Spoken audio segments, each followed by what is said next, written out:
What's good? What's poppin'? It's your girl, Taquisha Jones, a.k.a. Killer Queen T, a.k.a. Blackout T, a.k.a. Oh, snap, don't look over that. Pay attention to me. What you doing?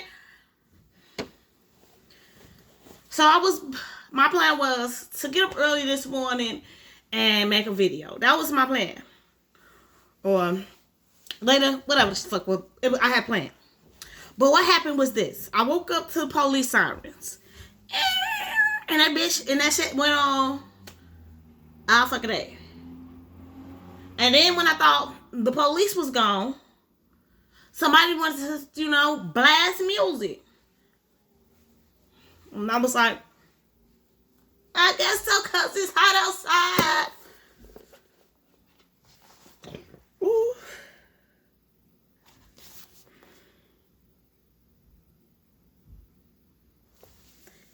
Okay, so we on chapter 8 of the Sisterhood, the Blackberry Corner. Nas didn't seem surprised, nor did he ask the questions he had asked twice before. His eyes were weary, perhaps from having been awakened so suddenly by another child's wailing, or maybe from the furly reprimanding his wife with yet a fourth abandoned infant in her arms. Bonnie could feel his frustration, but she keenly felt her own frustration as well. She wondered how such an occurrence could thrill and amaze her, and at the same time so thoughtfully infuriate Nas. Without a word, he pushed open the screen door and went into the house. The child calmed when Bonnie held her against her chest, perhaps because of the close and steady beating of Bonnie's heart. The child's mother had abandoned it with no apparent concern about damp winter weather. The porch beneath her infant's tender head, or the ratchet checkered blanket draped around her body. An unclasped diaper bin and a tiny prick marks it had curly left on one of the baby's arms disclosed how neglected she was. Bonnie set her in the basket that had once held the twins and also baby Wyan just 3 months ago and carried her in the house. Nas was slumped on the couch, his gaze focused on the TV screen. He didn't rise to switch the channel from piercing sound of a station not yet signed on.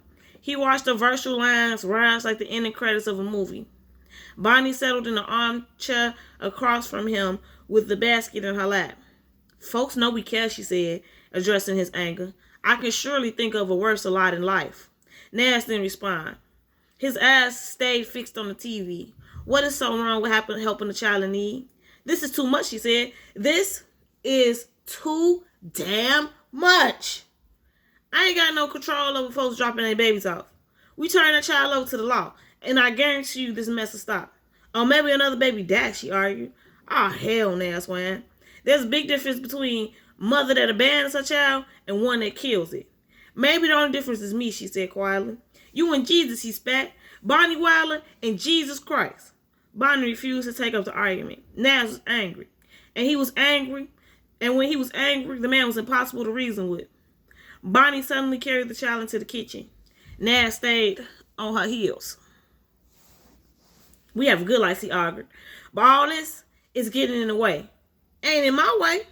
He pushed aside a kitchen chair and skidded it across the linoleum. I ain't going to apologize for my feelings, he said. You know who I was when we married. And I ain't changed in all these years. Go on about your business now, Wilder. This is my concern, not yours.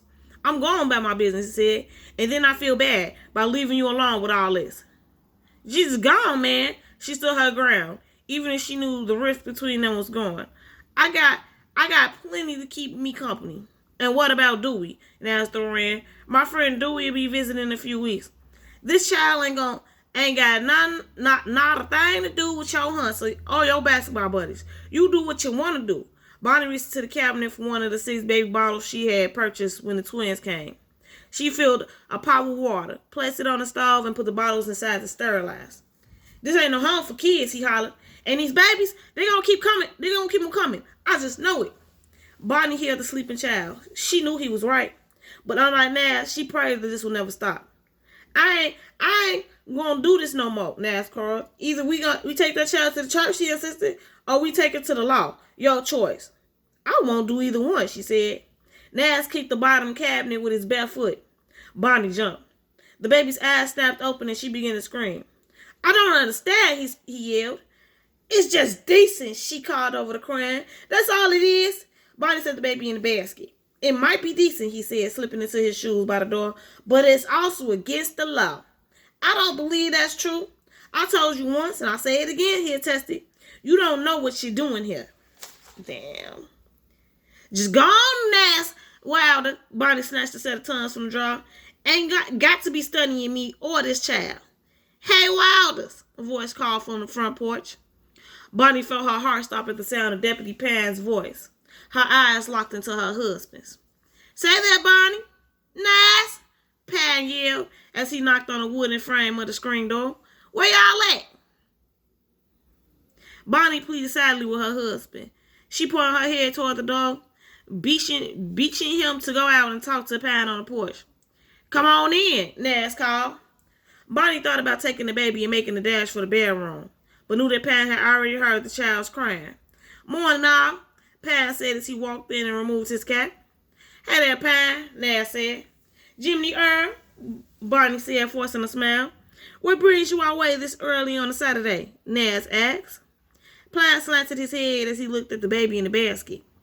Oh, Bailey Dale called me some time ago, he started. Say lately he been seeing folks passing through his backyard. Say somebody walked through first thing this morning. Who, Bonnie said. Pan shrugged. Say he can't tell because it's dark. Who this pretty child? Bonnie never dropped her smile. Nas leaned against the refrigerator and listened to his wife's quick talking. You remember Rita Sims, who lived out in Hogley? Bonnie said. Pan thought for a moment. Don't believe I recall nobody like that. She visited Patton Grove once or twice. Bonnie plucked the bottle from the boiling water and set it on the cloth table. Then retrieved the can of milk from the fridge. By the way, Nas just made the first pot of coffee. Let me fill you a cup. No, thank you, Pam replied. Gotta get back to town in a minute. This girl, Rita Sims, he said, getting back to the point. Whereabouts in Holly she live? Out there, by the big old tobacco field, Bonnie said. Nas nodded at her evasive lies. Nice lady, Bonnie went on. Anyway, she asked me to set with her child for the day. Cute little kitten. Pan smiled. What's the baby name? Bonnie paused. Nas pursed his lips to stop himself from smiling. Lucky, Nas answered. Pretty name for a pretty girl, Pan said. Speaking of babies, Bonnie said, any new news about the child in the creek? Pan straightened up. Yeah, get him off your ass, girl. Pan straightened up. She knew that this would take his focus away from the basket.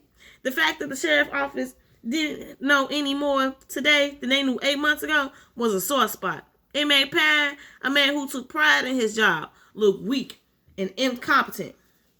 We got some leads, he said defensively. Just ain't panned out yet. But we ain't dropped it. We ain't dropped this.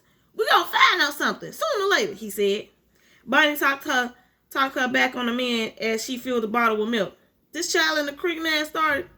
Supposing that instead of drowning the poor little thing, the mama would have dropped her child off.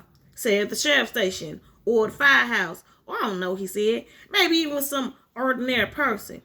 Bonnie could feel the can of milk trembling in her hand. Abandonment. Pan shot back. Mama be prosecuted. At least the child be alive, Bonnie murmured. Wouldn't be no murder, that's true, Pan said, sitting in one of the kitchen chairs. But the mama's still wrong. Still abandonment. And what about that ordinary person, Nas asked. You know, the one who took in the abandoned child. What happened to her or him? Pan rubbed the stubble on his clean face. That kind of thing, he said hastily. See, that got to be dealt with through the court, through lawyers and all that. A woman taking a child like that, well, that's what they call illegal adoption. And all kinds of things ain't right about that. Bonnie scraped a fingernail over a spot of dried egg yolk on the corner of the stove. I once heard of this woman, Pine continued. She lived in the Highlands, you know, up there around Bass and Edge. She got herself into an awful scrape when she left her child with a neighbor. It was her child, Bonnie said, without turning. Just cause you give birth, Pine said, don't mean you can do whatever you want. Sure.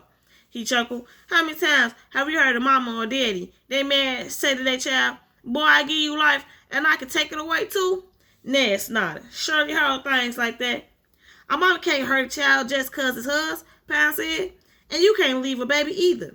Got to go through the courts and make it right.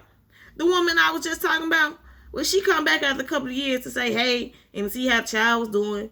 And they throw her butt right on in the pokey. Bonnie felt her heart pounding. Take Ruby Pearl, Pine went on. Bonnie turned at the stove. What about Ruby Pearl? I'm sure her and her brother did things the right way. I'm sure she signed some papers and all. Pat tossed his head and smiled. She crazy about the nephew of hers. So you don't want no coffee, Jimmy Earl? Bonnie asked. No, thank you, he said, rising. Gotta get back. Need to get with Bailey Dale, he said, walking through the door. John Browning. I got to stop with Job Murphy too while I'm over this way. Lord, that old man got his tractor stolen. And he about to bust the van. Good seeing you again, Bonnie said. You too, he said. Then he turned back. If you see any folk coming through, like what Balladale done seen, let me know. I will, Bonnie called. Nash showed Pan out. Moments later, the screen door slammed shut, and Bonnie could hear the sound of Pan's engine and the rocket of pebbles on the road as it pulled away. Nash wore "I told you so" expression when he walked back in, but he never actually said the words. Thanks for not telling it, she said to her husband. I think what you're doing is dangerous and crazy, he started. But I will never, ever hurt you, Bonnie. You're my wife, my heart, and I love you. Bonnie felt the tears gathering. Honey, he said, lifting her chin, we're going to keep on trying, I promise. Trying to have a child of our own, I mean. Bonnie felt like a failure, not being able to conceive, and she sensed deep inside that she was the one who couldn't make a baby, not Naz. Oh, I ain't giving up, she said. He kissed her forehead. But in the meantime, you got to get some help with this. Naz, you know it's true. I don't want you to get yourself in trouble, he said. I'll stay behind you. Oh. He said, I'll stay behind you, but you got to get help. I'm always behind you, but please, just get some help. Naz walked to the kitchen door. I'm fixing to mow the grass. Come on out back with me. Sit out there and feed the child. After the twins, she had known there would be more. Bonnie felt it in her heart, so much so she wanted to sit on her porch every night, all night, and wait for the baby, just like folks waited for the sweet spring village that came from Georgia. She could almost accept not raising a child of her own. Every once in a while, she received one of these precious gifts. But Nash was her husband, and she'll never want to lose him. Maybe she'll have to go to church for help, or perhaps the harvest lady. Surely among the 5 other women, they could find more options, someone willing to take in a child. Bonnie would still get to spend time with each baby that came her way, and Nash would feel better about it all if he thought she wasn't alone in this. The girl's eyes fluttered open. Bonnie lifted her from the basket, sat in the kitchen chair, and placed a warm bottle to her mouth. It all felt so good, feeding, rocking, and loving. But there was no choice. She had to turn to the ladies of the Blessed Harvest. Would Bonnie like it a lot? Not. She'll have to tell Tilly and those. Yeah, she got to get some help because after a while she gonna start running out of people to get a baby to. Shit. No tiny turkey sandwiches or deviled eggs were served at the meeting. Bonnie didn't make a pitcher of sweet tea or even a pot of coffee. On a Tuesday morning, 3 days after the 4th baby had arrived, she phoned the ladies of the Blessed Harvest. Miss Adeline, Tilly, Olive, Lahetta, and Daphne arrived within an hour. Tilly was angry at having been summoned by Bonnie, who wasn't even an officer of the ladies of the Blessed Harvest. Naturally, they were curious as to why Bonnie had converged an emergency meeting, and they also seemed surprised at the absence of food on Blackberry Corner. But even more suspicious was the presence of Thor Dean. I know it's our usual custom, Bonnie started, to have food in. What, Laura Dean interrupted? God ain't welcome at your meeting, Bonnie Wilder. Thor rolls her eyes. Like, calm down. They finna get rowdy. Ladies of the Blessed Harvest, Bonnie said embarrassed. Let us start with thanks to our Lord. The women rose and held hands. Bonnie said a prayer just long enough she hoped to make up for her lapse in judgment. She waited for all to settle down before she commenced again. During the pause, she could see Tilly complimenting the empty coffee table with pursed lips. She adjusted her pudgy hands in her laps over and over. After to make it known that no plate or cup rested there. Bonnie began again. I know this meeting is sudden. Left my whites floating in blues, Olive called out. And today is called Junior's final game, Tilly put in. You ought to know that, Bonnie. Your husband is out there coaching the kids. Thora reached up and squeezed Bonnie's hand. Take your time, honey, she whispered. Suddenly the baby began to cry in the back bedroom. Who baby you got back there? Olive asked. Thora sucked her teeth. It's Ruby Pearls. Ruby Pearl back there? Lorraine asked. Wyan ain't that little. That sounded to me like a newborn. Damn! Popo! These women is the police. And Ruby Pearl ain't even come out to say hey. Olive snipped. Look, Thora snapped. This ain't easy for Bonnie. So would y'all just hush up so she can say her piece? Tilly raised a brow. Her expression clearly revealed that Thora Dean didn't belong here. I'm not sure how to begin, Bonnie continued. Begin by getting to the point, honey child, Miss Idell threw in. Bonnie clapped her hands. Y'all remember when the baby was found in the creek? Of course we remember, Lortharine asked. You know something about it, asked Delphine. That's not what I meant to say. So what's all this about? Tilly asked impatiently. During the second meeting, Bonnie went on. I said that maybe folks need a place to bring their babies, when times get tough. We remember, Tilly said. Well, when I said that, Bonnie stuttered. Someone at that meeting must have heard me. Because ever since that meeting, Bonnie been getting babies left at her door. Thora blurted. The ladies turned to Thora. What's that supposed to mean? Miss Ida asked. Young girls that can't take care for their kids or won't care for them, Thora went on. Been leaving them for Bonnie. Sometimes in the middle of the night. Tilly stared at Thora as if she was speaking a foreign language. Look, I ain't got time for none of these damn games and puzzles, she said. My children is out there on the ball field and look at me, Thora said, standing beside Bonnie, and hear me good. Bonnie has been getting babies dumped at her door. What kind of babies? Tilly asked. Babies, Thora yelled. Like what? You were 100 years ago. Where they come from, Miss Ada asked. We don't know, Thora replied. But the mama surely think that Bonnie will finally get home for their child.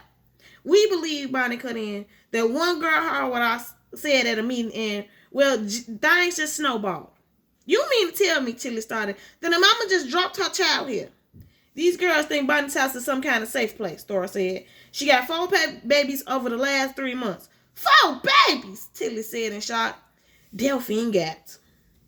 Miss Idol said, wait, hold the phone for a minute.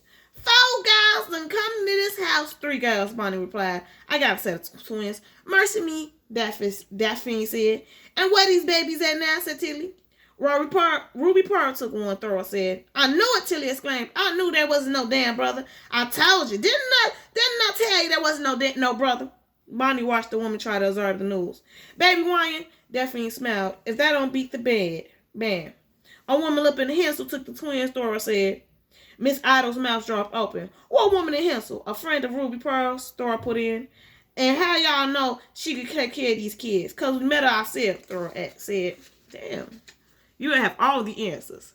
And y'all just know a good mama from a bad mama, huh? Tilly says sarcastically. Thora glanced at the round woman. We know a good person from a bad one, Thora replied. Ruby Pearl been friends with these people for years. She said the woman and her husband is fine folks, and that was good enough for us. Tilly thrust her chin out. What Pan say about all this? Miss Ian asked. We ain't called him, Thora answered. Why, Tilly questioned. Bonnie lifted in her chair. Because he'll take the kids to the county home, she replied. And the poor things wouldn't have a chance. That is the truth, Miss Eileen said.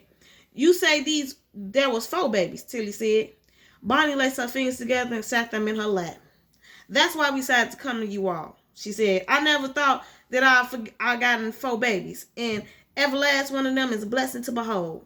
I just got a little girl come to me a few days ago. She in the back with Ruby Pearl and Wyan. Delphine's face lit up. Can we see her? Just hold your horses, Thora said. Let Bonnie finish. The reason I called this meeting, Bonnie continued, is because I done run out of place to take these babies. I done run out of ideas, and I couldn't think of what else to do. Bless your sweet heart, Miss Ian said. Why ain't you an ass took one of these babies? Tilly asked. That's Bonnie's personal business, Thora said quickly. Let's just stick to the subject at hand. Look, I ain't in favor of no kids going to the county home, Tilly continued. But we don't know nothing about placing no children. Seemed to me, Miss Eileen said, that if a child need a home, we could find them one. That is what you asking us to do, right, Bonnie? Yes, Bonnie answered. It ain't no more complicated than that, Thora said. Tilly cut her eyes at Thora. As usual, you don't know what the hell you talking about, Thora Dean, she snapped. It ain't for us to play God. I expect not a soul in this room would ever mistake you for God, Thora shot back. Ah, shut your damn mouth. You shut your mouth, Tilly. Would you two stop it? Delphine shouted. This is an important affair. This is life and death business. And life and death should be left in God's hands, Tilly insisted, not Bonnie's. The lady sat in silence. Tilly's eyes had become slits. Bonnie knew they had questions she wasn't sure she could answer. After the moment, the ladies had settled down, but a thick tension still loomed. Miss Eileen and Delphine looked at Bonnie for more answers. Lutherine seemed as resigned as Tilly. Olive appeared to be on the fence. What about the mamas? Don't worry about the mamas. Laureen asked. What y'all know about them? Most times we never see the mamas, Bonnie answered. They leave the kids and run. Like thieves in the night, Delphine put in. These been healthy babies? Miss Eileen asked. Look fine to us, Thor asked. You a doctor too, Thora Dean? Tilly shot back. The room fell quiet once again. Bonnie could feel their apprehension. You just one child to you get one child to Ruby Pearl, Tilly said, and we know she'd do for a decent woman. Throw a little strange, she added. And Ruby Pearl could testify that her friend is befitting, I suppose. But we don't know who all these new mamas could be. But if we get a baby to folks we know, Delphine said, and folks we know, then we can't be sure they's good people. Delphine and Miss Eileen nodded their heads in agreement. Did you all consider, Tilly put in, that this just might be against the law? Therefore, love is the fulfillment of the law, Miss Eileen said. What if the mamas come back for their kids? Tilly asked. And suppose these kids get sick and need blood or suppose, Miss Eileen hammered. For goodness sake, Tilly, even when kids was adopted from the county, those things can happen. Nobody can do a darn thing about it, even when it's legal. This ain't right, Laureen said. Don't even smell right. It's a different situation, Miss Eileen said. But the Lord don't give us no more than we could bear. I think it gives girls permission to abandon their kids, Tilly suggested. Tilly ain't wrong, Laureen spoke up. When my second child, Tommy, was born, she went on, I was 19, confused and tired as I'll get out. I do declare, she said, raising her hand over her head. If some lonely person like Bonnie would have come along, no questions asked, and take that child off my hands. I hear you, girl, Tyler said. Young women these days leave their child with their mama, their aunties, or their grandmamas. Heck, I threw one little fast girl who got herself knocked up and left her child for her daddy to raise. If a girl gonna keep her baby, she gonna keep it, Delphine argued. And if she gonna give it up, she gonna give it up. Whether it's to the county, to her family, or maybe, dear God, even to the creek. Damn. We going there. Bonnie watched the women bicker amongst themselves. She suddenly felt the enormity of the situation. The woman had raised issues, some of which she hadn't even considered. Maybe I should go to Pine, Bonnie said. I mean, Naz say the same thing. Because he a sensible man, Tilly said, gathering her purse. Don't listen to her, Bonnie, Thora said. I know your heart is in the right place, Bonnie, Tilly said. But she gonna let Dorothy talk you right on into the jailhouse. She ain't gonna talk me into the jailhouse, Lauren said, following Tilly to the front door. Bonnie walked with him. I surely hope you take that baby to Pine, Tilly said. Bonnie felt her head begin to pound.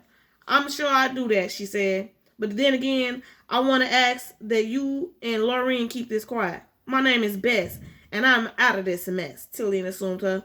You and me both, Laureen added. Thank you, Bonnie said. I just need some time to sort this all out. I understand, Tilly said.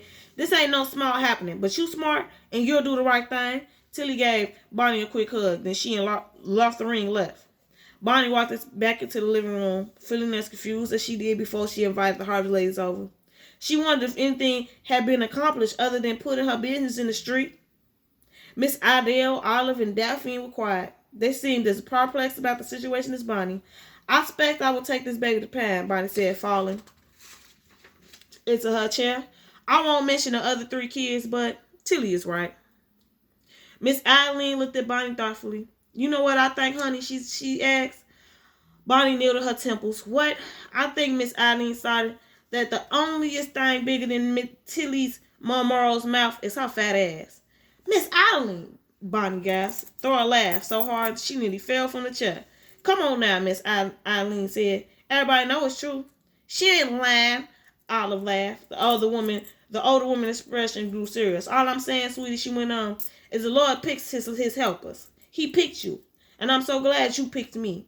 And as long as we do things from our heart, can't much go wrong. I agree, Delphine chimed in. Me too, Olive added.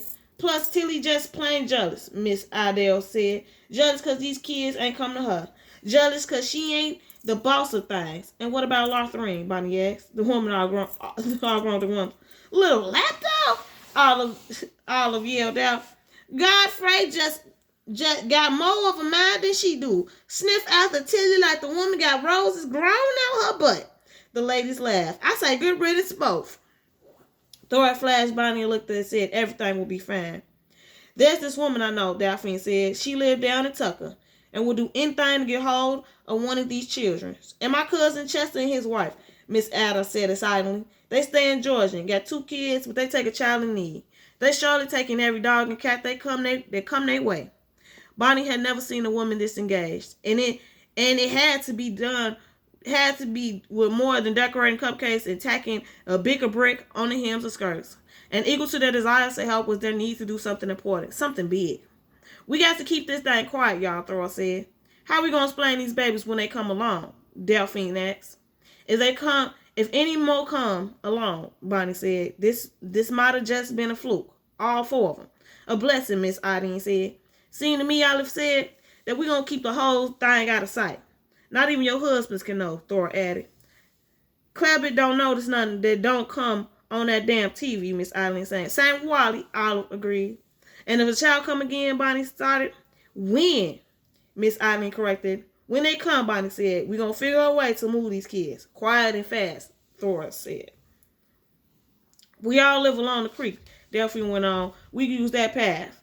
Most everywhere we gonna be across the water.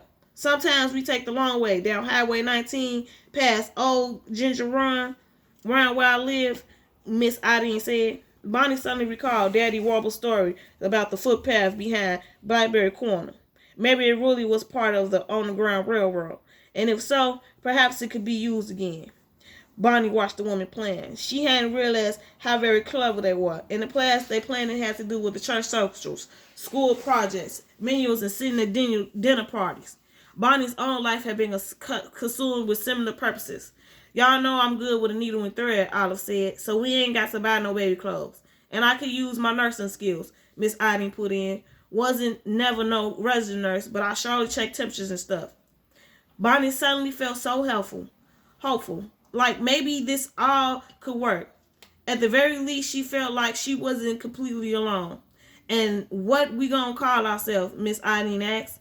I'll call you Miss Eileen and you call me Thora, Thora replied. You know what I mean, she retorted. Doing something this important and dangerous, Olive put in. We need to have ourselves a name. Bonnie flashed Thora a look that warned her not to laugh. She understood the risk these ladies were taking. Equally, she understood they needed to have their own identity. What's wrong with keeping the ladies of the blessed harvest? Delphine asked. That's old, Miss Eileen shouted. And tired, Olive added. And Tilly, Thora said. Bonnie said, how about the ladies of... No ladies of none, Thora said. Every club in this damn town is the ladies of this and the ladies of that. Lord, them ladies is wearing me out. The men call themselves the brothers of good faith, Bonnie said. Why don't we just call ourselves sister and other sisters? Bonnie suddenly thought of her and Thora walking their way to the bottom of the bottle of blackberry wine. I'm going to tell Naz how the ladies of the blackberry wine been at it again, Horace had laughed. How about the sisters of... Olive paused when she couldn't think of anything to complete the name. Sisterhood, Miss Adele insisted. The sisterhood of blackberry corn, Thora said. The woman was quiet. Then Miss Adele said, that's right impressive. Sound like we fixing to take care of some business with a name like that, Delphine insisted. Bonnie could feel her body start to relax. She finally felt good about this. When Ruby Pearl came out of the back room with the new baby in her arm and wine dangling from the other, it all just seemed to make sense to the lady. 2 days later, they had brought diapers to Bonnie's house, plus bottles, clothes, and food that they had purchased from the change that jingled in the bottom of the purses and saved and flower tins for rainy days. The woman's excitement never dimmed. It thrusted them into an undertaking as classy as a blessing. Okay. All right. Y'all already know. Hit them comments. Leave them comments down below. Hit that like button. Hit that dislike button.